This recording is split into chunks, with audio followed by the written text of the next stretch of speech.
પરિણામ પહેલા ભાજપ ઉમેદવાર શોભનાબેન બારૈયાએ યાત્રાધામ શામળાજી ખાતે દર્શન કર્યા।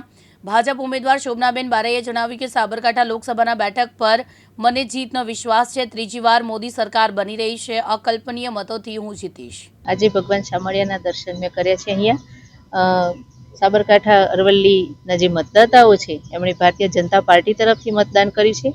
માન્ય વડાપ્રધાન શ્રી નરેન્દ્રભાઈ મોદી સાહેબ, અમિતભાઈ શાહ સાહેબના નેતૃત્વવાળી જે સરકાર છે એમાં જનતા પોતાની જાતને સલામત મહેસૂસ કરી રહી છે। કલ્યાણકારી યોજનાઓનો લાભ લઈને જનતા આજે જે સુખાકારીનો અનુભવ કરી રહી છે, કલ્યાણકારી યોજનાઓનો લાભ લઈ એને ત્રીજી વાર પણ જનતા સુખેથી રહેવા માટે, સલામત રીતે રહેવા માટે માન્ય વડાપ્રધાન શ્રી મોદી સાહેબની ત્રીજી વાર પણ વડાપ્રધાન બનવા જઈ રહ્યા છે। ત્યારે આખા દેશમાં મોદી લહેર ચાલી રહી છે। ભારતીય જનતા પાર્ટીને ભારે બહુમતીથી વિજેતા બનાવવા માટે જે જનતાએ મન બનાવ્યું હતું એનું આજે પરિણામ છે અને પરિણામ ભારતીય જનતા પાર્ટી તરફ જ આવવાનું છે એવું મને વિશ્વાસ છે।